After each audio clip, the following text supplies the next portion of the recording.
I think the injury is less specific and it's probably more the disability of the injury. Like if we could better classify the impact and the severity of the injury, so it's not just like an ankle sprain, but like based on all these other factors, man, you're in this high risk for not doing well. And so we need to get you. There's a lot of people do really, really well and probably don't need a lot of our help. Like let's get them. Let's make sure that they're good, but let's get out of their way, and they're going to be fine. Team, welcome back to another week here on the Mobs and Mo's podcast. Great episode for you today, but before we do that, some news, some records have been broken. Yeah, we're not really ones, twos. We're not really a podcast that does the feats of strength thing, We're not the really wild twos. achievements. I would I was gonna twos say if. I'm not really one, two, but then it's plural. Oh yeah, no, that's fair. Yep. Geese, Um, goose.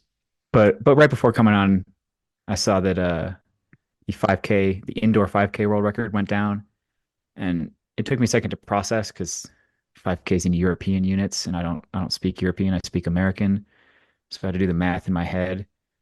Drew, can you guess? Can you guess what the world record time is for the 5K? Well, so as you were talking, I just Googled it, but the time did not come up. So I'm gonna throw this out there. What? So you're asking me what he just did Yeah, for an indoor 5K? yeah. Probably something heinous, like for sure under 15 minutes. Dude, when I was in high school, For people were sure running under under 15 12. minutes. Is it under 12 minutes? It's not under 12. So it's between 12 and 15. Yeah. To So he 13 Grant minutes. Grant Fisher just ran a 12:44.09 in the indoor 5K, What's and the okay, pause. it's hard to interpret that. And What's yeah, the you one gotta mile like exactly. So for you have the to okay. convert that in your head. 5,000 meters is 3.1 miles. So you roughly divide it by three. It's right around. It's a little faster than a 4:15 Wait, pause. mile pace. What is so the ACFT 2 mile?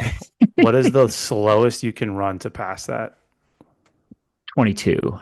which is 11-minute mile? That's yeah, So you're saying this dude ran a 5K in yeah, 2 minutes slower than yeah. what the ACFT allows for us. 1 mile. Yeah, That's asinine. I yeah, also noticed he did this on Valentine's Day. yeah. Does he have a girlfriend? That's a good question. I've got his Instagram here. I don't see any What was she ladies on doing it. on Valentine's? Well, He I ran mean, a, he set two world records in the last week. So even if he's got a lady friend, I imagine she's being supportive at the moment because that's pretty cool. or they say breakups build bodybuilders. Maybe they build super fast 5K runners too. I mean, this could be his Maybe. like revenge era.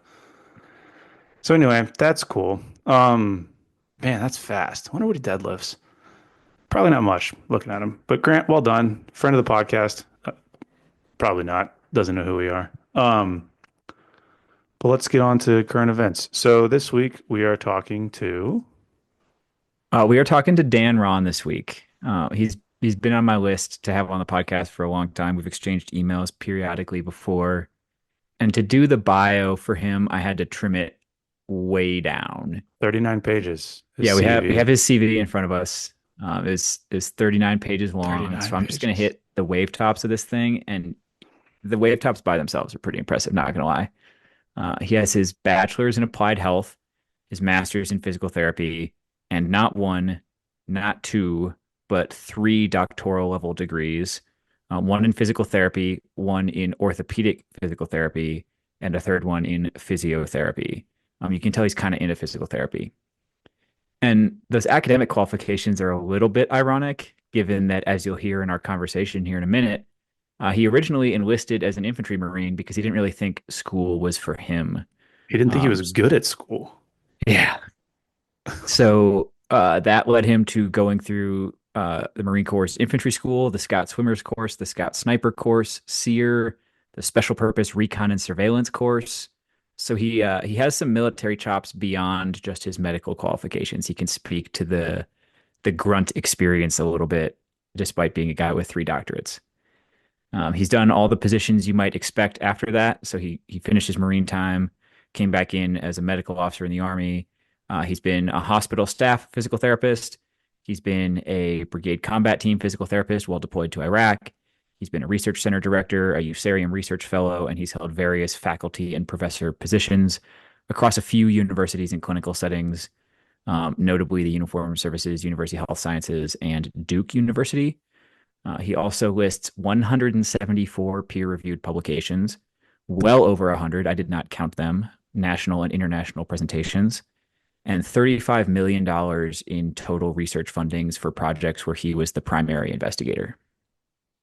And now guest on Mops and Mo's podcast. He Yeah, can have most this notable achievement. He can add us most to the notable. like I think 100 podcasts he also has listed on we there. could file him away under people who have no business spending time talking to us. This episode's coming out right after the Professor Cutler episode. Man, Yes, we got two wildly for two, overqualified guys. people. We yeah, but I will add, you know, I won't spoil really any of this other than to say that we've had him or we have him on this week to talk about injury prevention research, obviously enough. But I will add that you will hear a fourth voice, which is the sweet, sweet sounds of John Romanello, our in-house physical therapist here at Mops and Mo's. We figured bringing him on to speak specifically to the injury prevention stuff made a lot of sense.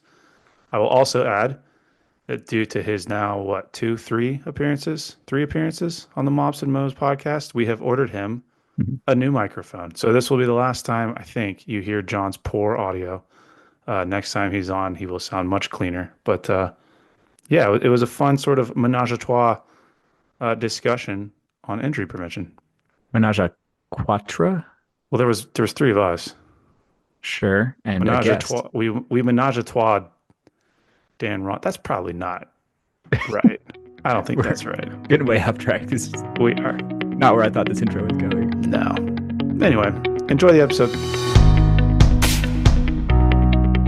I guess is a way of starting things just because, and we don't typically dive too far into people's background, so to speak, but yours is an interesting one. I'm curious, the Marine Corps Scout Sniper background. Can you just sort of walk us through maybe that story and then what then led you to kind of one switching over to the Army, but then maybe switching into physical therapy?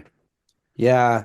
I mean, I get that question, I guess, a lot when people always think about like, what happened. And I mean, the quick story is that when I got out of the Marines, I thought I was done with the military. I had no, if you would have told me right then I was going to be in the military again, I think that was just not the path. I just didn't see that in the cards at all. So I joined the Marines, I think right after high school. I had some injuries in high school and I'd wanted to be a physical therapist, but I needed a little direction in my life. I tried going to college for like a year, went to just a community college, and I wasn't doing very well. And I think the Marines, I lived in Dallas, and long story short, I think the Marines was just like I need to go do something and get squared away here a little bit. And I thought if I'm gonna join the military, I'm gonna go in the Marines. If I'm gonna go in the Marines, I'm gonna go in the infantry. It's like let's go all in. And so I did that, and I thought then I'll have money, the GI Bill to pay for college and stuff. And got to travel all over the world, did a couple West Packs, and then I got to try out to be a scout sniper. The snipers, I mean, I never grew up really shooting or anything. I just loved the first 2 years I was just an infantryman. I just loved the snipers were just the cool guys. They had all this autonomy. They're getting dropped off helicopters here and there, doing all kinds of stuff. And so I was like, man, that'd be a fun job to do. So, they had this in-doc test that you took, and I just kind of made it along. I think there was 80 of us that tried out, and there was 9 left at the end of the week that still made it. And then you had to go to a 5-week regimental sniper school, and then a 10-week division sniper school where you get the MOS. And then I did that for a couple of years, and it was I mean, it was fun. It was a good experience. I think maybe I got it all out of my system. I don't know. Eventually, at the end of those 4 years, I think I visited like 30 countries, and just my world had just really opened up. But I knew I'd wanted to go back to school and probably pursue the PT route. And so I got out, used the GI Bill, and my roommate was a football player, and so uh, a couple of his classmates that graduated the year before, I went to Azusa Pacific University in Southern California. They went to the student conclave, APTA student conclave, and they came back and they were talking about, man, there's this Baylor program and there's these guys that go in and they get their school paid for, and that's the first time I heard about it. But then I was thinking, man, I should look into this. As I just got accepted into USC and Loma Linda, and the huge bills that came with those things. And I thought, man, being a Marine sniper versus being like an Army medical officer working in the hospital, I think I could probably hang with that. It didn't seem like, I mean, I brought it up to my friends, and I think a lot of them were a little hesitant about the going into the military and, owing all this time. But to me, it was like, man, I got to try this. Sounds like a good opportunity. So I applied and then fortunately made it in. And after the first, there's just lots of opportunities in the Army. So, after each ADSO and moving around and went back to school, got a couple degrees and deployed, back in OIF and spent a year over in Iraq and just finished out my 20 years. It just kind of led to one year after another. And there was just really an opportunity. I mean, I'm so grateful. I wouldn't be here this trajectory that I'm on without that. But the two things were really separate and wasn't really planned. I had no idea that those 4 years in the Marines would give me, I think, a much better appreciation for, maybe not being a soldier exactly, but being at least an enlisted guy, um, and an infantryman, to kind of understand a lot of these patients and maybe the other side of the other side of the aisle that maybe not everyone gets to experience. So I was really grateful for that. So before we keep going, I just have to highlight something in there. For anybody listening who's trying to like figure out next steps for careers or anything, he just said he went to a year of community college and struggled with that. Correct me if I'm I thought wrong. about that same thing. Fast forward to now, Yeah. and tell me if any of these numbers are wrong. Bachelor's degree, master's degree, three doctoral level degrees, and 174 peer-reviewed publications. You still struggling in Yeah, school, Dan? it's a little crazy. I don't know if those algorithms or models are the best predictors of success later down the road. So, For all our listeners out there, you started taking creatine. That's what it was. You started taking creatine, you know, crushed you in know, school. the Marine Corps brainwashes you. They make you feel like there's nothing you can't do. So like I came out of there and like I wasn't any smarter, but like man, I was like I'm gonna get A's in these classes because it's just more work, and it's just like putting in the time. And they really, I mean, that's just the mentality, man. There's like you don't try, you just do. And I think I came out, with that like, man, there's nothing I can't do, which I don't think I had before. So I don't know. We don't all eat crayons, but that's a myth. So, last biographical thing, probably before we get into like the meat of the conversation here. Once you had switched over the army and become a physical therapist and all that, it seems like you went into the deep end pretty quickly in terms of being the brigade physical therapist for an infantry brigade in Iraq at the height of that conflict, like 2006. Things are fairly kinetic. How did jumping straight into that as your perspective on army physical therapy shape your perspective on injury prevention, like the types of fitness needed to perform in that kind of environment, what the risks are, all this kind of stuff we end up talking about today? Yeah, I mean, that's a great question. I think one unique perspective that I'm really grateful for is that there's so many things that are, I mean, there's so many things that are great with what we do, but I think anywhere there's always room for improvement. And you see, I mean, I'm sure you guys have been frustrated by the way that things work. You have ideas for how to do things better. And so when you're out there and you see the efficiency of how we do things. You see people breaking themselves over and over again, people getting care that they maybe don't really need, not getting the care that they need. You start looking at the system level factors. It starts, create getting your wheels turning about like, man, maybe I can do something about this. And then when you're kind of equipped with a little bit of a research background and grant funding, it's a little bit empowering to say like, man, maybe I can maybe it's possible to even make a difference by, starting to research some of these things and looking at ways that we can be a little bit more efficient, be a little bit more effective. And so I think that a lot of that comes probably from those kind of real world experiences and frustrations of like, man, we got to do better. Dan, I want to know just a little bit more on kind of what it looked like day to day out there when you were deployed and kind of how that specifically led to you going down this research route and changing your practice now. Yeah, because it's crazy. When I graduated from PT school, I was so glad to be done. I told my wife we didn't have any kids. I was like, I am never going back to school again. I'm never going to study again. I've got my weekends to do whatever. And so it's just, the idea of like statistics and research and all that stuff, like going down that route was, if you would have told me that this is where I'd be then, I was just like, I was ready to practice. Let me do PT, see soldiers getting back uh, to what they need to do, and then just have some of my time back, to do the things that I like to do. Um, and so and when I deployed, I got there in 2005, the end of 2005. I was at airborne school earlier that year. We just found out she was pregnant, and I was at airborne school, and I got a call from the PT consultant telling me that I was deploying later at the end of that year. And I remember all the mixed emotions of like, man, is it? I didn't even get a date. I was like kind of a window and like am I going to be home for like my daughter's going to be born, am I going to miss it?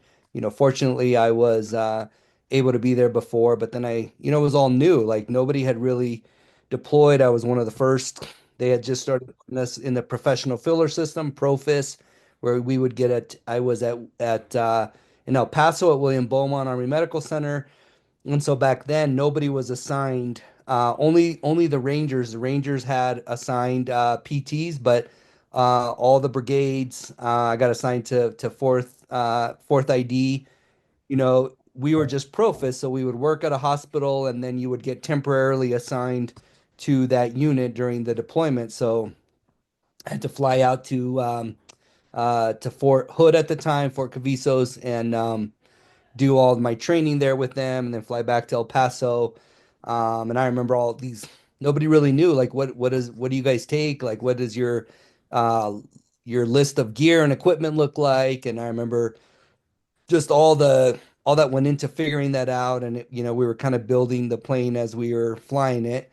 But I replaced Joe Malloy, who retired a couple years ago. And it was just it was a really uh, I mean, it was a great experience. It's a mix of you know, le leaving your brand new child, your firstborn at home and all that goes with that. So many other people had to do that. I certainly wasn't the only one.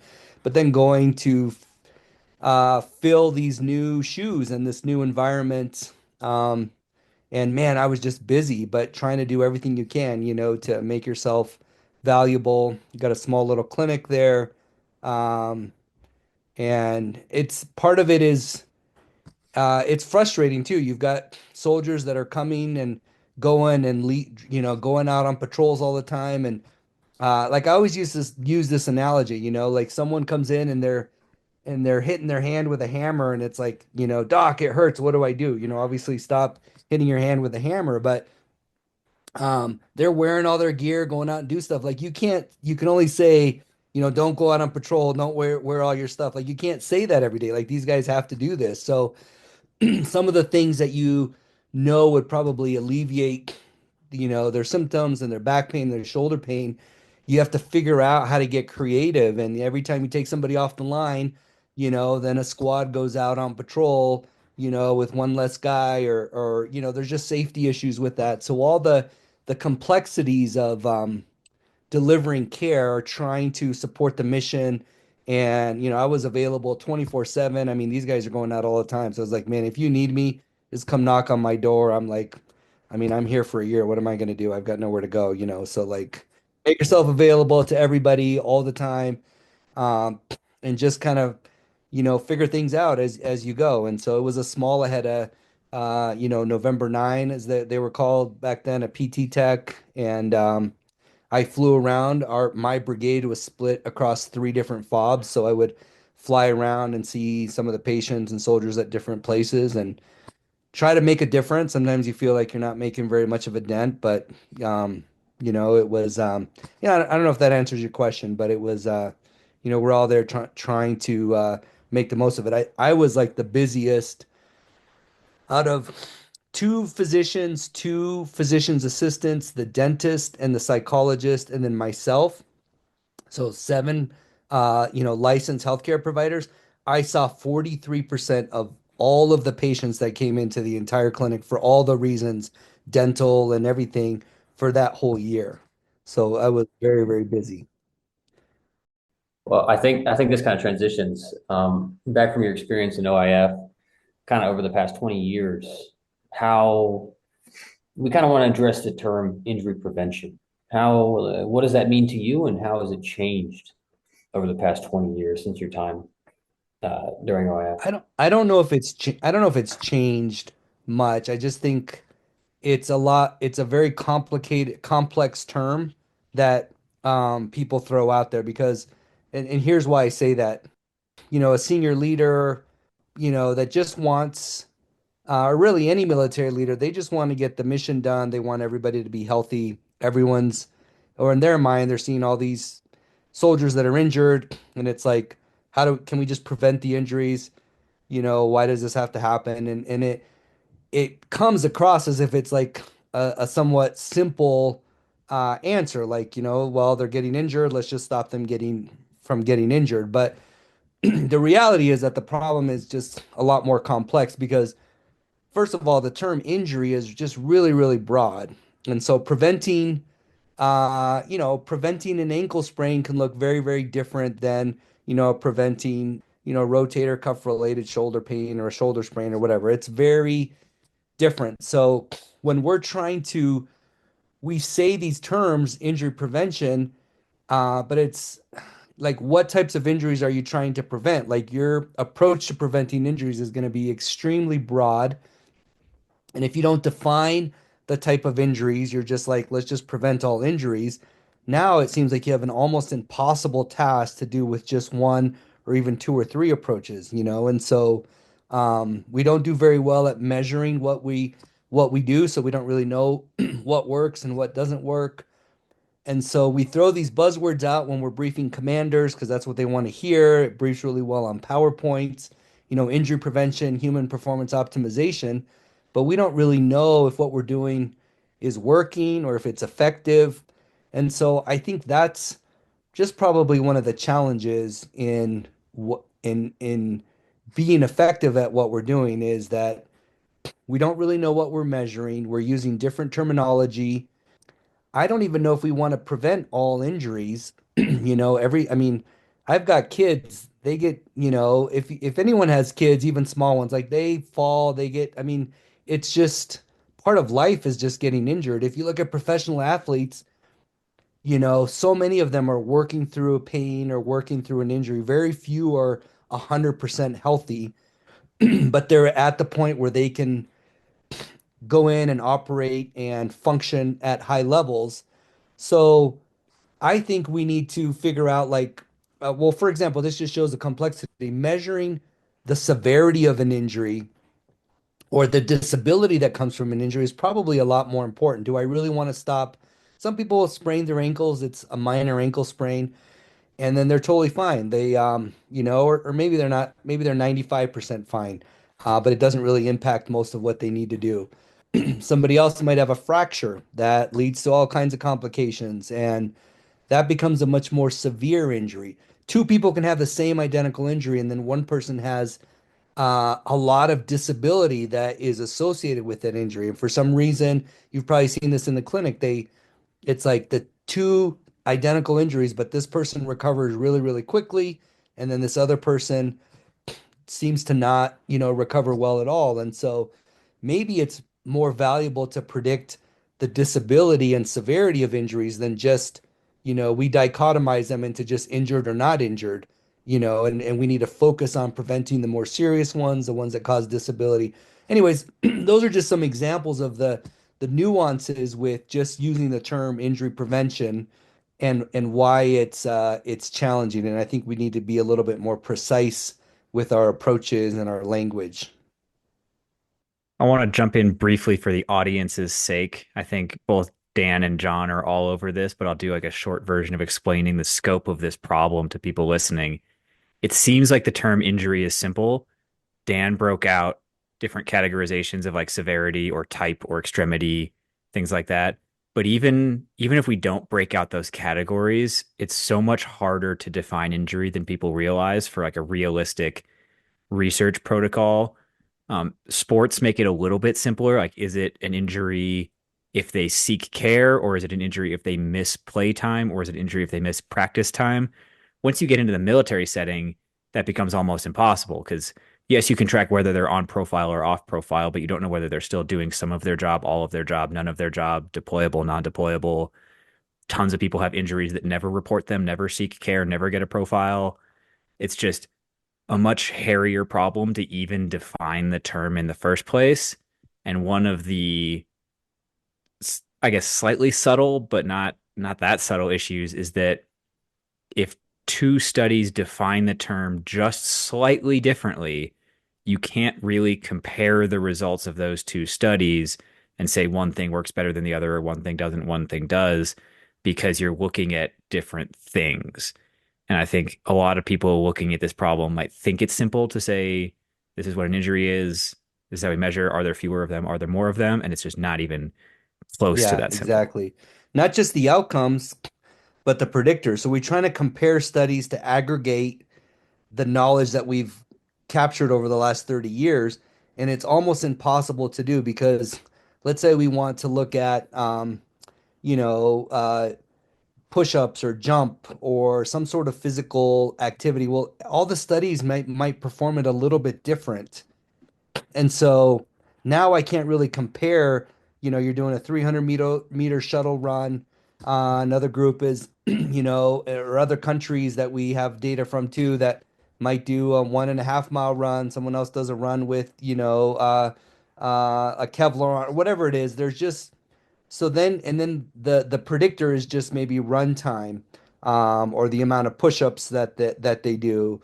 Um, and one might be within 2 minutes, another one might be just as many as you can do, like in 1 minute or until you're exhaustion. And so you get different predictors. Now you want to say, well, push-ups is a predictor of injury, but all of the studies used a slightly different assessment. So then we don't really know which one of those is accurate. And that's a big problem that we found in a systematic review where we tried to do a meta-analysis where you take all the studies and you compare similar risk factors to sort of aggregate them and see if you can assess their cumulative risk and if multiple studies support the same thing. And we weren't really able to because there was so much variation in the types of outcomes that people were using in the studies and the types of predictors that people were using in the studies. I mean, I want to back up a little bit because when you were answering John's question, you talked about buzzwords. And as somebody Yeah. who deals with kind of the day-to-day of these things, I'm curious. I want to throw a buzzword at you. Buzzwords, maybe a collective of words. Left of bang. And the reason I ask that is because when we talk about injury prevention in like an embedded human performance perspective, or from an embedded human performance perspective, we're often briefing leaders who don't necessarily have expertise in this area, this idea that we can get, quote, left of bang by having things like physical therapists, athletic trainers, et cetera. And it's this mythology that we can, to your point, kind of prevent all of these injuries. But I'm curious, in somebody in your shoes and with your background, can you get left of bang of an injury? Like, what does that even look like?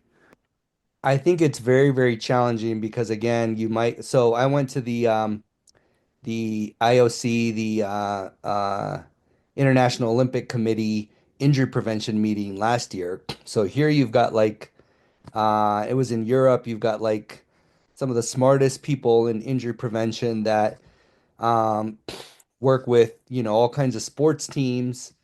And there was a presentation there by this guy that's rolled bar. He's like I think I'm not sure, he's like Sweden or something like that, or Denmark, I'm not sure, but he's done a lot of this stuff. He doesn't think it's possible, or he's got a couple editorials where he, argues against this, but that it's even possible to predict injuries at all.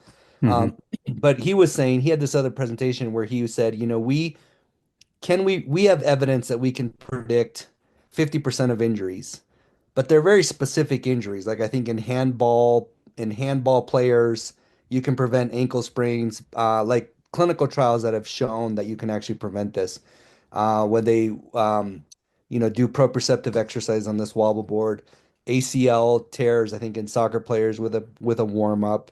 And he's like, the problem is, so those are very, very specific examples, very specific injuries, very specific populations. We have a lot of heterogeneity, meaning the military is so broad, all the way from a ranger to a cook, or a motor T transportation driver. So it's very there's so many different jobs in there. So anyways, what he was saying is we have this evidence, but it's not very pragmatic. And that means that so when we look at study designs, we look at pragmatic means it's much more closer to real world. Like if you control everything and you conduct a study and it's very controlled, you might get a result, but then when you try to implement it in the real world, it doesn't really work because you don't have all these controls. You just have real life, scenarios. And most of our research hasn't been done in that. And so these are professionals talking about how do we prevent injuries in these athletes that are much more better defined injuries, and they think it's very, very challenging for a lot of different reasons. I just don't know if we can really prevent those injuries. I don't know. I mean, here's another example. So like I went into the Marines. You just heard a little bit about my history. I had a chronic ankle sprain. I sprained my ankle, grade 3 ankle sprain, really, really bad in high school, played basketball. Um, and then I went into the Marines. I passed all the tests. Like I could, nobody really knew about it, but I sprained my ankle all the time. Like it was always going out, always, always going out. And I mean, it stopped swelling. It was just like I finally had surgery on it, like maybe like 10 years ago. But I mean, I would look at a little pebble and it would just like go out. But I was able to function at a pretty high level um, in the Marines. Like I mean, I always ran a 300 AP PFT test, and I was able to do a lot of things. And so there's a lot of people that have injuries and are able to operate at really high levels. There's just so many factors that go into this. An injury, even the same injury isn't the same injury. You have a different person that presents with that injury. Talking about the Rangers, I was stationed up at Joint Base Lewis McChord, and we've got a Ranger battalion there. And I remember seeing this happen a couple of times. The PTs, and John, you might not like to hear this, but the PTs would finish a 2 or 3 year stint with the Rangers, and then they would come back to work at the hospital, and you could see this sort of disappointment in them as they started to work like with regular non-Ranger patients, because it was like everything they did with Rangers worked. Like it didn't matter what you did with the Rangers, they just always got better. And so then you came back and tried to use those same interventions on regular soldiers, and all of a sudden it's like, whoa, they're why isn't this working as well? And maybe a lot of it has to do with the individuals where they just get better, they're healthier, they're stronger. That, in general, not always, but in general, they just get better from whatever you're doing. So that just adds to the complexity. Anyways, I don't know if I answered your question, but it's challenging to predict down at that level where you can get left a bane and say, okay, I think there's things you can do on a larger scale. I think the healthier, the stronger you are, then your risk goes down and it doesn't really cost a lot more. You always have to balance how much the investment that you're putting in. I think that's the type of thing we're looking at with injury prevention programs, right? So is the cost, you can have a low cost for a low reduction in risk. You can have a low cost for a large reduction in risk. That would be ideal.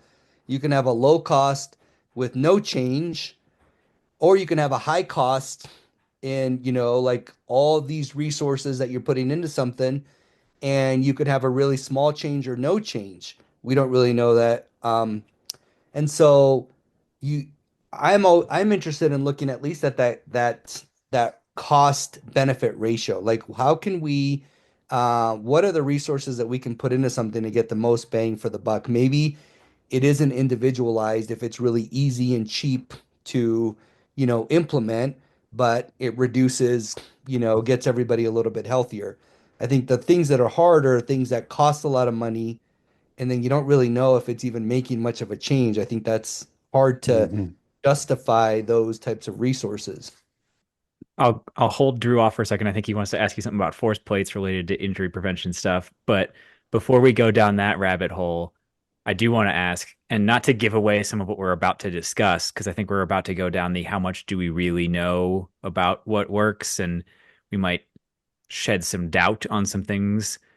But before we do that, you mentioned the IOC meeting, and a paper I go back to all the time is the IOC consensus statement on training load and injury risk. Before we go too far, because I love that thing, point tons of people towards it. I'll put it in the show notes for this episode. Do we stand by that statement? Is there enough evidence to back up some of the claims about too much too soon versus like total training volume is fine as long as you ease into it? Like are the graphics in that paper reliable? I'm just wondering how much to trust it. I think that's good, but it's also, I think you can, I think that's a good paper, but I think the demographics is a little bit different in professional athletes. Like we already know we're breaking our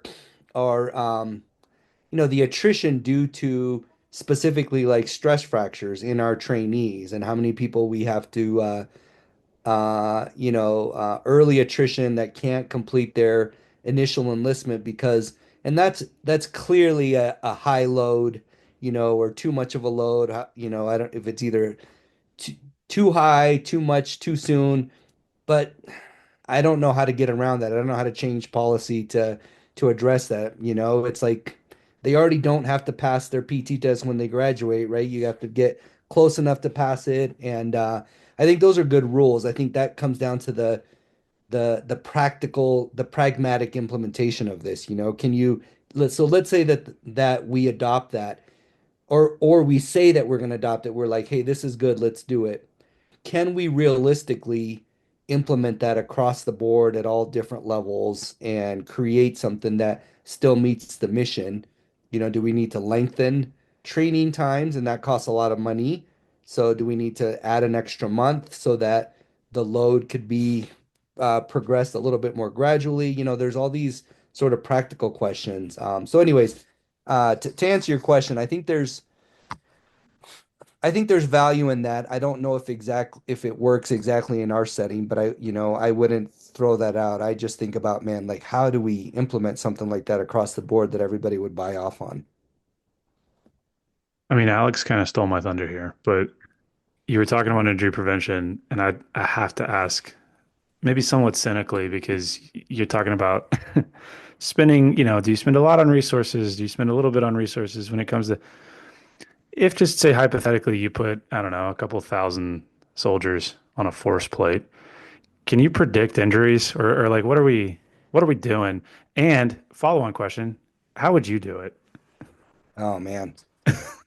Well, here's a term to clarify. Prediction is an association. The term prediction does not mean causation. So Can you we have a just lot can of, you just say that like one more time?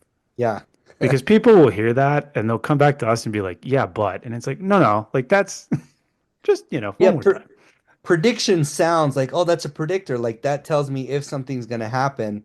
But it doesn't. So it's an association, but there's no causal relationship that can be inferred from that. So we have no idea if actually modifying the predictor actually leads to an improvement, a change. And so, Bless you. maybe, That listen to that, people. Like I want like you're sitting there, the words are flowing in one ear and out the other.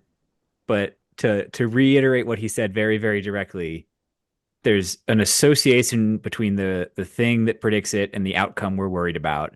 That doesn't necessarily mean if you change the thing, you change the outcome. Classic example, you can find a bunch of articles out there that either push-ups or grip strength predict all-cause mortality, right? We can tell how long you're going to live based on a grip dynamometer Or if you or a can get set of up with no push-ups. hands. But that doesn't mean that if we improve the push-ups or the grip strength, that it will You'll live make you longer. live longer because those things are part of a web of factors. Pulling one thing out of the web and messing around with it doesn't necessarily change the whole web in a meaningful way. Sorry, that's important. Yeah, it's kind of like another example, like you see probably in the news, like drinking wine is good, drinking wine is bad, right? So people that drink wine, one glass of wine, they live longer.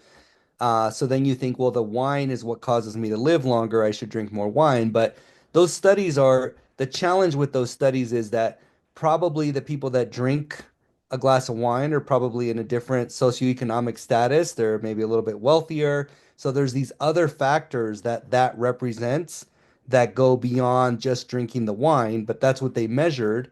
And so you think like, oh, it's the wine that actually makes me live longer versus a lot of the other factors that maybe are associated with someone that's able to drink a glass of wine every day. So at this point in the podcast, I'm gonna try and like direct us towards like the topic I originally reached out to you about because we've been dancing around it a little bit. I have heard you on like Teams calls that I ended up on for some reason, talking about kind of the state of the research in general. And I don't want to make your argument for you, so I want you to tell me whether I'm interpreting things you said correctly or incorrectly.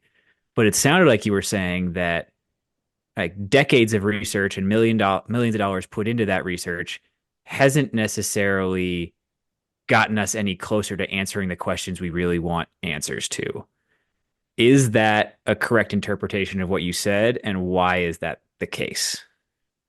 Yeah, I mean, it's a little disheartening, isn't it? But I think I'm trying to just push us to do a little bit better. And here's, we have like 30 years worth of research, and we have identified all of these variables that, supposedly cause injury. Well, that's what we say that predict injury.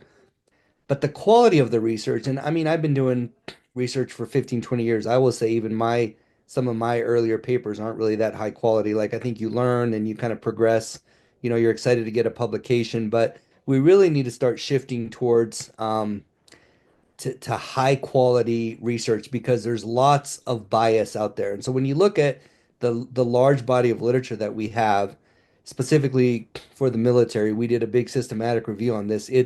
It's very biased. And so it's hard because this is a literature that informs clinical practice guidelines, systematic reviews. These are the spokes in the wheel.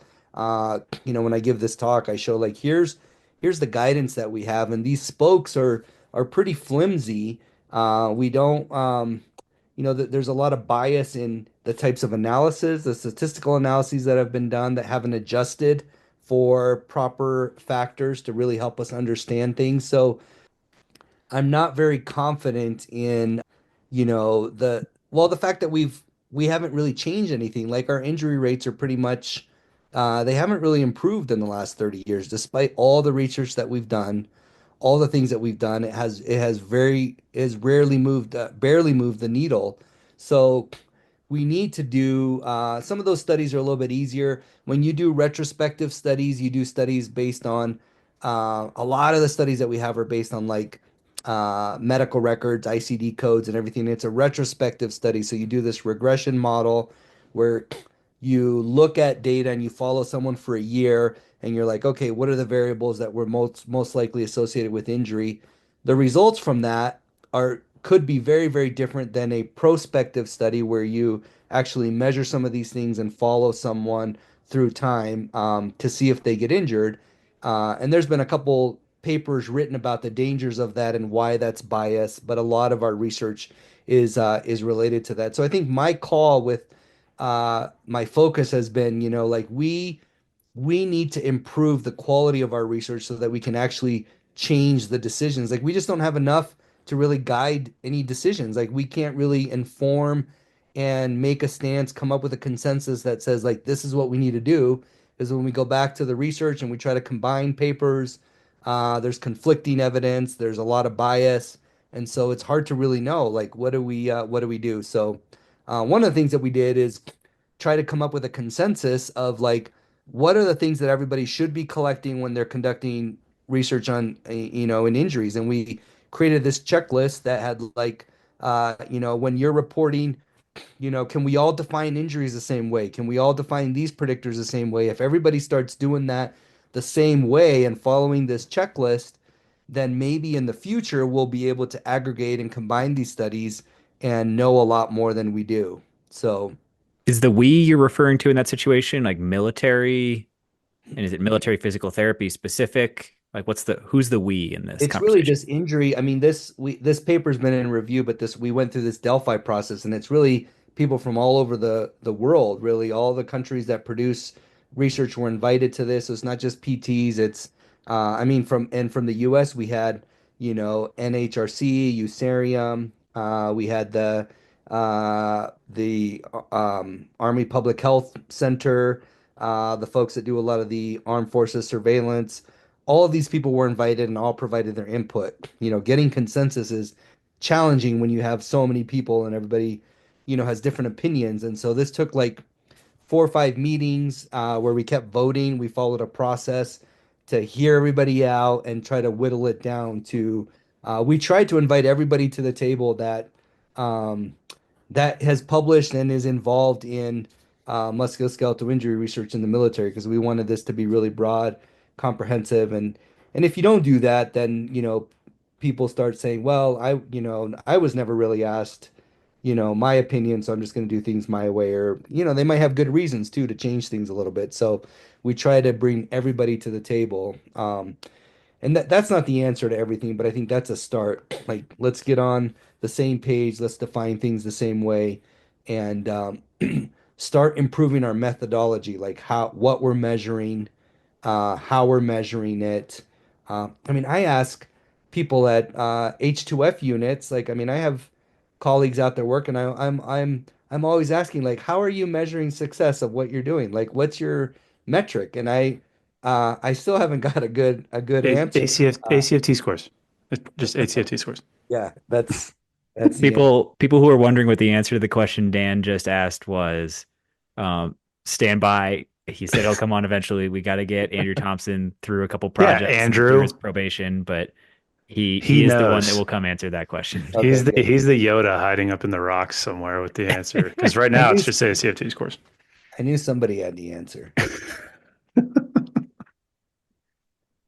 Dan, I got a follow-on question. We kind of touched on this earlier about what types of injuries and how limiting said injury is. A lot of the research likes to cite the military surveillance monthly report to show those prevalence trends and how much injuries play a role in overall readiness. How useful actually are those monthly reports, and have there been changes over the past couple of decades that may not necessarily be outlined in those reports based upon the in-depth diagnosis?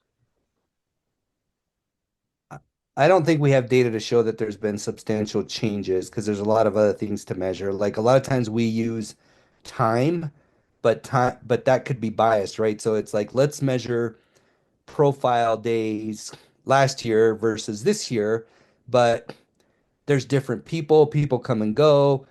You're measuring during different, there's training cycles, like units are in different stages of training cycles, which could influence injury rates. So there's all these things that are really hard to measure if you just say, let's look at last year versus this year. You're assuming that everything else was the same. Um, Maybe there's no difference and you really did make a difference. It's not just it doesn't just go the other way. So it's hard to remove a lot of that bias. So I don't think we know. Now, those reports that we get, I think those are really helpful and valuable because part of it is bringing awareness that this is like what I've seen during my tenure is this huge shift in focus and funding and like, that wasn't a really big problem. Like combat injuries was the big thing. That's where all the focus was. And so this shift in realizing like these, non-sexy, non-combat injuries actually are a big problem. That message has to go all the way up to the top for Congress to start setting money aside to start, let's start researching this, let's start looking into this. So I think those reports are valuable in bringing awareness. Now we have awareness, everyone thinks, knows it's a problem. We have to get beyond the like just describing it. We have to start figuring out, well, what can we do to adequately address this? This might be, I don't know, we might be teetering on a rabbit hole here, but you seem well positioned to answer this question. And this is coming from me, somebody who is not, I don't have a background in injury prevention, but when I transitioned from working in Air Force human performance to Army human performance, this like profile thing, system model is obviously the way things are, and it's just how they are and how they've always been and how they'll always be. And we talk about permanent, non-permanent, et cetera, et cetera, et cetera. Is there a different way to look at this? Like, are we so bogged down in this sort of path dependency of like profiling that we can't think of a different way to Yeah. classify, categorize injuries, or am I just like coming out of left field here?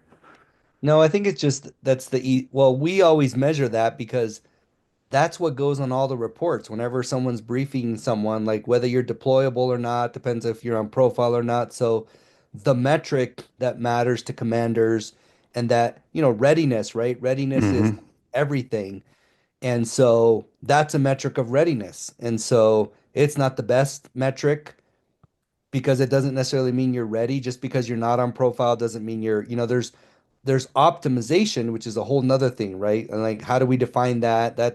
That also is uh, has a large variability of definitions. Like, what does optimize your performance mean? Like, can you do your job at an optimal level versus just not being on profile? Like, if you're not on profile, then we're happy. We're like, hey, you're deployable, but it doesn't mean you're at an optimal position to do your job. It just is the best metric that we have. I agree. It is, and it's highly variable because commanders think like, okay, you got an ankle sprain, then 21 days, and then you're fine. Like that's like, let's say you're on a profile for 3 weeks, but that's just an arbitrary number, right? Like Hmm. that a lot of times it's like, hey, we write profiles for 30 days because we don't want them. I mean, I don't know. Maybe you're going to be better in 24 days. Maybe you're going to be better in 34 days. Like we don't know the exact number. That's just a nice, there's logistical and administrative issues with writing a profile too long. And if it's too short, then they got to come back. And so you're just trying to buy them time. But there's nothing scientific about the length of that profile that indicates like, all right, they're going to be totally ready to go at this amount of time. Uh, so I think for that reason, it isn't the best measure, but it's what we use to delineate whether someone's ready to do their wartime mission or not. And so I think it's the best thing we have. And as researchers, we default to that a lot of times because that's the readiness language that the commanders also want to hear. So that's usually at least a secondary outcome that we're measuring. Is there something you'd rather default to? Like if they came to you one day and they said, "We're throwing it out, we're starting from scratch." Oh man. How should we better classify it? Because, and kind of the reason I ask is because it seems like such a black and white thing, right? Like you're on profile, you're not. But then I think about other sporting organizations. Granted, they might not be as massive as the Army, but there are ways of classifying injuries out there that you can kind of then use to determine readiness in a way. I'm just curious if you had a blank slate, would it look Well, different? what would that mean to the commander? Like in the Army, right? We have like you have the whole upper the pulleys. I don't even know if they still use Still a that. thing. Yeah. Yeah, so you're classifying the injury a little bit more, but really what the commander and the leader just wants to know is like, are they on profile or not? Do they have any limitations or not? So all that extra information doesn't really, um, I don't think really, changes much in terms of like how they see the readiness of the force. And then I guess the other question is like, what do you do with those classifications? Like, do you have, is that when the H2F units get involved and you're like, okay, you've got this classification, I'm going to put you in this program, or we don't have a system that is able to match maybe that severity of those injuries, the complexity of those injuries to say, okay, you're going to go to this group, you're going to do this. So I guess it's like it's a little bit of the so what. If we have further classification, we need to be able to have something that aligns with that what am I going to do if I can further classify it? So that would be one part of that. The other part is just really, really complex because the MOSs are so different and so specific. So if I really want to know, like maybe what a scout sniper is able to do, can they deploy and do their wartime mission versus a motor transportation driver, then I'm gonna have very specific probably processes for classifying their functional limitations and disabilities, but that gets really, really complex. You're going to come up with a system for like every MOS or maybe every group of MOSs. And I think the administrative burden it probably outweighs the value compared to, um, if I have a professional soccer team that does very specific tasks and there's a very specific function that they have to get back to determine whether they're ready or not. Mhm. I think the injury, so this goes back to a previous comment. I think the injury is less specific and it's probably more the disability of the injury. Like if we could better classify the impact and the severity of the injury, so it's not just like an ankle sprain, but like based on all these other factors, man, you're in this high risk for not doing well.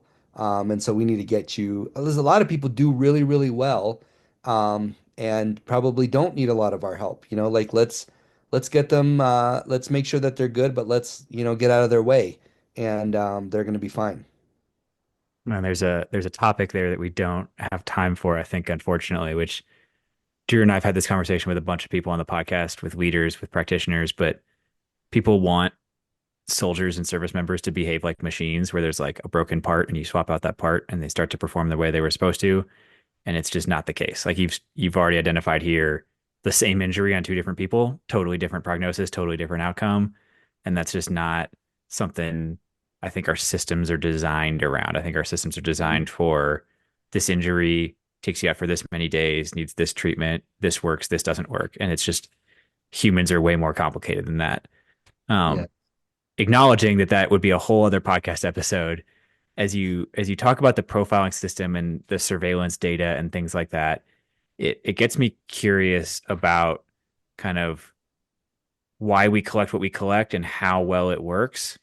And I've gone down the rabbit hole a little bit of ICD-10 codes and like how important it is to get providers on the same page about which code they list for which thing, because sometimes there's some overlap. And and for the audience, that's International Classification of Disease. It's a system used worldwide to code conditions. And we know that's complicated. But what I'm curious about, to like drive it straight to like a direct question, is are those codes more designed around understanding the problems and doing research and surveillance data and things like that? Or are they designed with health insurance in mind and more like practical bureaucratic, organizational, financial concerns rather than understanding injury pathology? The reason why I don't think it's more bureaucratic is because we're one of the few countries that has, you know, are primarily, um, an insurance payer system, and this is like an international classification. Like most other countries have at least have, um, uh, a hybrid system that is they're either fully socialized medicine or it's a hybrid where socialized medicine plus some private insurance. So I don't, that I think that would have worked maybe only for the US, but this is I think it really is to help understand categories of injuries. The problem that I find, because I use this data a lot in the military, is that um, by far, like we're talking like 70 to 80% of all cases, and at least like I've looked at this in the knee and in the shoulder, we get non-specific diagnosis. So I'm looking at like all the knee disorders that we see, four or 500,000 patients with knee pain over like a 2-year period. 80% of those are like joint pain localized in the leg. Like they don't tell me, like it could be anything. It could be a knee sprain, but I think how we do things is the patient comes in, we don't have a definitive diagnosis, whether it's us, whether it's primary care. So we give them a non-definitive, like a non-specific, like non-specific shoulder pain, non-specific knee pain, because we're waiting to figure out, let's do a workup and find out what they have. Half of our patients are one and dones. They come in one time for knee pain, shoulder pain, back pain, and then we don't see them again in the health system for like another year. So 20% take up like 80% of the healthcare utilization resources. So we never really know what diagnosis they had. So when we're trying to understand what are the most common injuries, we can say knee injuries are really common, but if I want to get down to like patellar tendinopathy, patellofemoral pain, um, some of the more severe ones, like an ACL tear, is probably going to get a more specific diagnosis. But we really don't know those codes because of the way that we practice and we use these non-specific codes. And maybe people never come back. Maybe they're fine after a home exercise program or something. We just don't ever see them again. That's super helpful. I did want to ask you, based upon your one of your recent articles, we can leave it in the show notes. Perceived barriers and facilitators to implementation of injury prevention programs in the military, feedback from inside the trenches. Oh, this was a super neat article. There's not much research out there on holistic health and fitness. And I just really liked reading this article. I did have a question for you, and you kind of talked about resources earlier, but it appeared that resources was both the main facilitator and barrier for implementation of injury prevention programs in the military. Can you talk about what you think resources that truly matter and why people said that? The reason it was both a facilitator and a barrier is that some people said we need more resources. We can't do enough because we don't have enough resources. So it was a barrier. And then others, when asked, like, what are the things that help facilitate your success of your programs? They felt like, well, we've got plenty of resources, and so, or we think that the fact that our command has invested in resources, that's what's going to make us successful. So the ones that have them, or they perceive them, like if we had them, like what would be a facilitator? What would help you be successful? Well, resources. Well, what would help you? What's a barrier? Not having resources. It's almost like the opposite, but it ranked really, really high related to resources. I'm not really sure. I mean, this is everyone's opinions, right? But I'm not really sure if you give everybody all the resources that they need. Like we just like gadgets, we like equipment. I mean, I think we need a lot of these things to implement stuff, but I'm not because we just don't know enough. I'm not really sure that more gadgets and more resources necessarily is better if you don't have a good plan for how to use them. I think the implementation is key. So I think you need a balance of some of those things, like Drew brought up earlier, the force plates, that's like a really that's a really expensive piece of equipment to implement. It takes a lot of time to test those individuals, and I don't think you get more information, more valuable information from that than you could get from other means that are much easier and much cheaper to collect. And so it just depends on what types of resources. But obviously, you need space. I think that's probably one of the biggest things. If you want a space where you can implement some of these things, personnel is a huge resource, right? I think a lot of people were like, man, we just need more bodies that are trained to maybe help us run, physical training, things like that. And so the more of that you have, and as long as you have a good plan, I think a good implementation plan, which we don't really know exactly what is. I mean, I think there's some things that are better than others, but so I think that's kind of what seemed to be the consensus from the feedback. Can I ask well, one, the resources comment rings true because you do hear that all the time. And then you see people having phenomenal impact with literally nothing at all. So I do want to ask though, because obviously with H2F and then more broadly across all the branches with all the kind of embedded teams, the word you hear all the time is multidisciplinary. And as somebody who has been in this game now for as long as you have, maybe from the injury prevention perspective, but even more specifically from kind of your perspective, what is kind of the ideal world, I suppose, for a strength coach working with a PT, working with an athletic trainer, and there's a dietitian, but also there's the cognitive performance piece. Like, how have you seen teams like that be really successful in your experience? Yeah, I think we like to use the word multidisciplinary because it's like I mean, It's very I, sexy. I think there's value in that, but just because you have a bunch of people with different backgrounds, together in the same room doesn't necessarily mean that something's good is going to happen. So I think I don't know the best way, but I know we're working on that in some of the research that we're doing. It's just like understanding like how do you triage the right person for the right needs to the right like who needs to see a dietitian and who doesn't, because you have what tends to happen is like the really, really fit folks that are like really into their health. They're the ones that are going to be over there talking to the dietitians all the time. They're trying to like hyper tweak every little thing they do. They're super into that, but they probably don't need that. They're already really, really healthy. And then someone else that maybe has, uh, that maybe doesn't care as much that needs to talk to the dietitian isn't over there talking to the dietitian. So how do you come up with a system to triage, educate that individual about like this is why we think that this might be of value to you. Like you probably don't see that, but this is why. Here's these markers, biomarkers. Here's these different um, markers of your health that indicate this, and then create the initiative in them because so many things changing behavior. This is a whole nother topic, but so much of the research I've done on interventions, and I've just realized that like, man, changing behavior is one of the most challenging things to do. And so we have all these things that we can offer patients, but like they have to be the science of behavior change.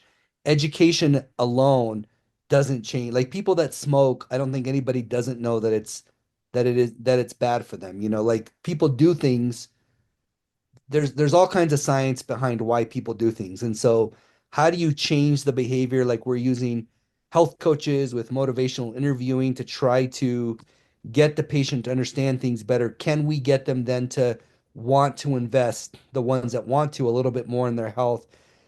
Can we have a triage system where we can identify these people and then here's some things you can work on your own. Hey, let's have you see the dietitian. Here's some things you can do for sleep. Hey, you've reached this level where we really think you probably need a sleep consult. Like we don't have a good system for triaging. Like let's get the right people to the right places, and that's a more efficient use of resources. So I think and for me, a lot of that was like talking to the sleep physician, like who exactly, I've got all these soldiers, who exactly do you want to see? And then coming up with a criteria, like these are the people that like, who do you think you can do something for? Who is it that you really, really want to see? Try to come up with a criteria with those individuals and then try to implement those. Um, so now everybody's on board. If you just send in everybody up to see the sleep, up to sleep medicine, but they're like, well, I don't know what we can do with this or that, that's not really effective. Sit down with a dietitian. Like, who can you really make an impact? Like, who do you really want to see? And why? And then come up with like an algorithm, a way to screen patients to triage them so you can get them to those individuals. And I think in general, we probably need um, a little bit more of that, a little bit more focused, a little bit more precision in how we do all of that, and then start measuring the outcomes that way. So, well, we're going to get you out of here in a second, but kind of one of the things we love to do is ask insane closing questions. And I'm going to throw one at you and see what you do with it. But if you could solve one question or answer one question in injury prevention with no resource constraints, you had all the money in the world, what question would you want to solve? I think the research question would probably be um, related to a more unique precision. I think it's probably possible to have a more precise um, individualized prediction of like what your health and what your injury risk is going to be like. There's so many factors and so many things you have to collect. Like, so if we had all the resources in the world, if you were able to identify that and make it really easy, come up with a really easy way to scan someone, get some biomarkers, get some history markers, and come up with um, a valid risk profile that we could then start matching and treating interventions to. I mean, that's not to that level, but that's some of the research that we're working on now. After we identify risk factors, then you have to decide if the intervention that you come up with can actually change those risk factors. Like that's a huge part of it. So I still think that I think there's room for improvement there. And that's not like one question or one problem, but that's maybe the focus area. I'm trying to help clinicians and maybe patients understand and be able to use risk factor information. Uh, well, make it more useful. Like, what are we going to do with it? Like, how can then we change risk by doing something that is going to make a difference? And so it's complex for all these reasons, but um, I think we can get there a little bit closer, anyways. So it's more than just force plates, is what we're saying. Yes. Well, I couldn't resist. If you ever talk to Ben Hando, he was at the, I don't want to get him in trouble here, but He has been on this He's been podcast, on. so He's oh, been has he? on. Okay. Oh Well, yeah. he probably said this, but like you have all he said, I have never had so much equipment. Like there's so much data. Like everything. Like these guys sleep in this stuff, they wear this stuff, they do this. There's so much data. We don't know what to do with that data. That data doesn't mean anything. It's just like there's so much of it. What does it even mean? And so I think we get so drawn into all of this data, but then we can't do anything with it. And that's at what we need at the end of the day. We need to be able to actually do something that makes a difference. Hmm. Well, as we stated, you've clearly done a ton of things. Your time is incredibly valuable. So thank you so much for coming on to chat with us. Thanks for helping us give John his first exposure to podcast hosting. Yeah, This has thank been a you. pleasure. Yeah, It was no huge for problem. me. Guys, welcome to the end. Welcome to the post production. We have John. John is still with us. John, how about this? As physical therapist here, I'm going to turn it over to you for Mhm. your thoughts on tonight's conversation. Uh, I'm refreshed. I thought he was awesome. I wasn't sure what he was going to say with a lot of his questions on injury prevention, but he's obviously more well versed than me and most other young physical therapists in the realm of injury prevention. But he stated the research really well. He shared the trends that were going on, and uh, and he's got quite the history. Just an absolute um, He can kill you from interesting a guy long to. way, Yeah, he can. way He away. can. But he can also fix your knee. Sure. John hasn't seen Dan's CV. I should forward that over to John just so he can see the extent of like 174 peer-reviewed publications. The number of It's a awards lot. is crazy, absolutely wild. He did take a little bit of a shot at the whole like special operations physical therapists think they're hot shit, but really they're working with a higher patient self-efficacy population, so everybody gets better. That's kind of the military version of we assume that coaches that Hmm. work at the pro level must be really good because their athletes are really good, but they have the benefit of being able to select for those athletes. So maybe it's not Hmm. the coaches working with them. Like there's layers to this one. I thought that was interesting. For me, I hope, and we had him repeat the whole nuance take about some of these things about injury prevention. But I think we've had several, um, we'll call them injury prevention specialists on the pod now at this point. But the take home point for me every time is just like the nuance around all of this. And I know John knows this because he deals with it every day. But again and again, being the person who is sort of responsible for briefing senior leaders on some of these, whether it's trends or initiatives or we need more resources or yada yada yada.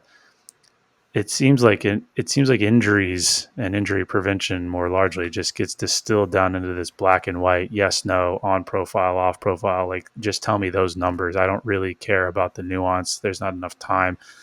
And I don't fault leaders for that because they do have a lot of things going on. But that's kind of why I wanted to ask him the question about restructuring the whole profile system. And admittedly, I hope this came through when I asked the question. I don't have the answer. I don't know if there is an answer. Maybe profiles is the best. I genuinely don't know.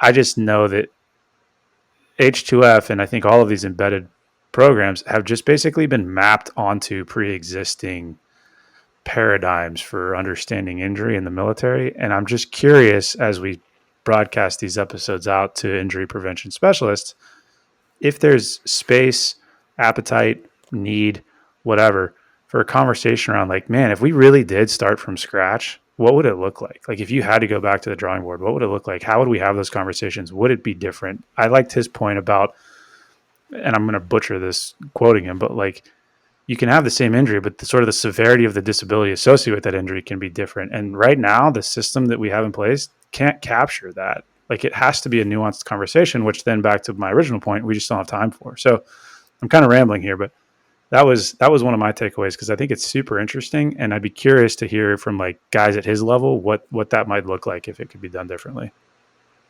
Yeah, I think to add on top of the nuance, even profiles themselves are not black and white because commanders can override temporary profiles. They have the ability to do so. So what profile you could split that up even further down, like what profiles the medical providers like.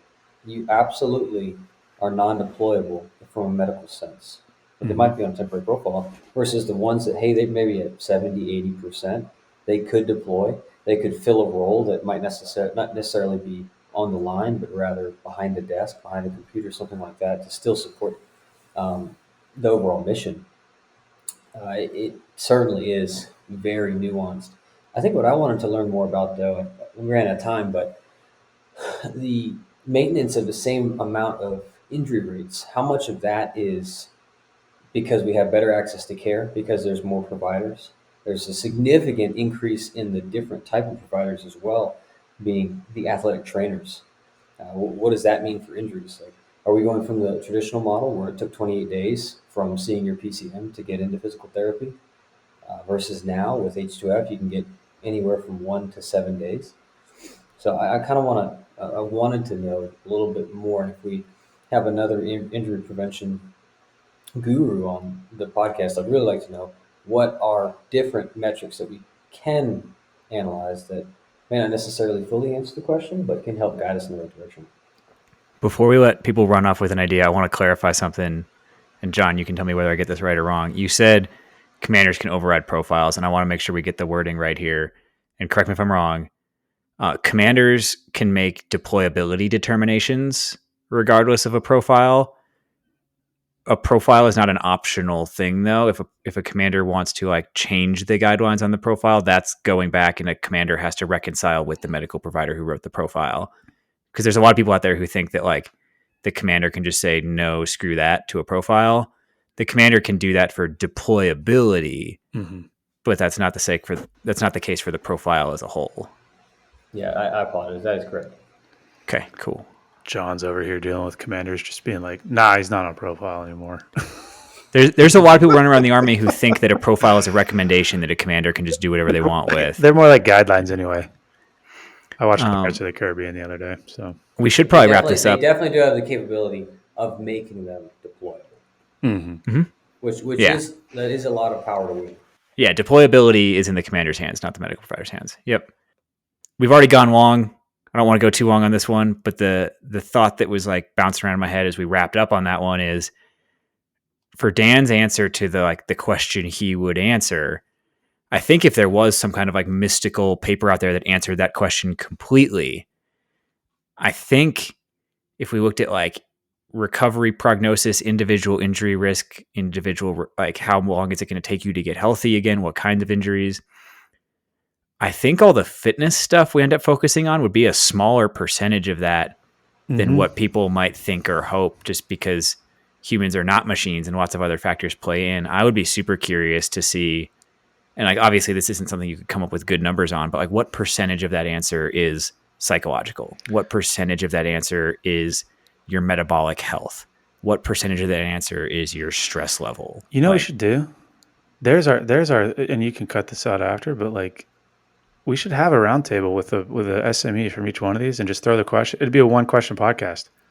What percentage of your discipline contributes to overall performance and wellness? Ooh, you get over 100%. Well, Yeah, 100. well, of course. Yeah. Well, I had this experience working, like we're starting to blur the lines between podcast life and day job life, but I do remember working at H2F headquarters, and like you have each person explain their discipline and how it contributes, and each person draws a diagram with their discipline in the middle and the other disciplines around it and how it connects to those. And like I just thought that was hilarious because it happens with every single profession. Like we're the key to all of it. Of course. Like, obviously, if you look at like the same shape from different sides, you see it different ways. But there's a 3-dimensional diagram that everybody's seeing a 2-dimensional version of. See, topics for future conversation. Team, thank you for stopping by this week. We'll close it here, but yeah, we'll see you next week, gentlemen. It's been a pleasure. Hey, Alex, let's cover our ass real quick. Oh, great idea, Drew. All right, guys. The views and opinions expressed in this program are those of the speakers and do not necessarily reflect the views or positions of any entities they represent. Thanks for tuning into this week's episode. Before you go, please rate and review the pod on the listening platform of your choice. You can also visit us on our website at www.mopsinmos.com. That's mops, the letter N, mos.com. You can check out the library of podcast episodes, our latest blog entries, any helpful resources, and also sign up for our newsletter. Drew nailed it. Just to underline a couple of things, the podcast entries have in-depth show notes on the website. So if you missed anything or you want to read any of the research we talk about, it is all there. You can, at the bottom of the website, sign up with your email and receive future updates from us. The blog posts go a little bit more in depth in kind of written form on a couple of topics we get questions about all the time. But most importantly, I just want to ask all you guys, our best way the word gets out is absolutely word of mouth. So tell your friends, tell the people you work with, anybody you think would find it useful. Thanks for spreading the word. If you have any questions or comments, feel free to shoot us an email at either Drew or Alex at mopsinmos.com. Or there's a contact form on the website. Thank you.